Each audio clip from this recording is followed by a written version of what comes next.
আসসালামু আলাইকুম। আমাদের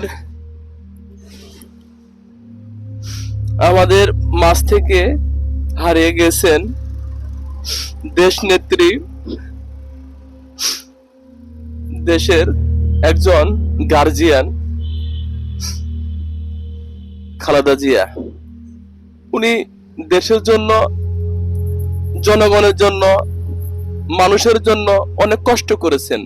উনি অনেক ওনার অনেক কষ্ট, উনি অনেক কষ্ট করেছেন। উনি উনি ইন্তেকাল করেছেন। ওনার কথা বলবো, উনি উনি একটা মানুষ ছিলেন। ওনার তুলনা উনি নিজেই। উনি ওনার দুটা কাজ আমার খুব ভালো লাগতো। একটা কাজ হলো, উনি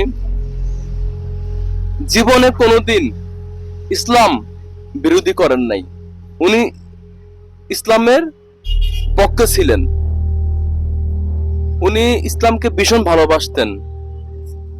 আর ওনার আরেকটা গুণ ছিল, উনি হুজুর, আলেম।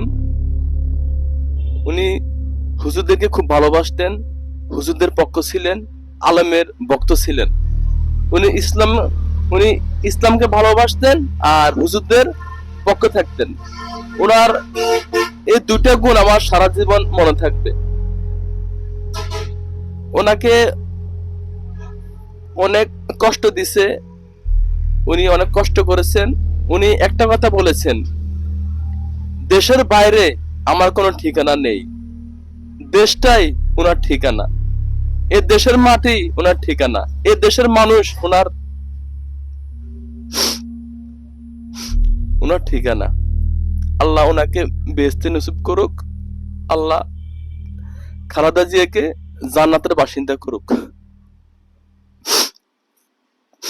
দোয়া কামনা রইল, আল্লাহ ওনাকে ক্ষমা করে দেখ।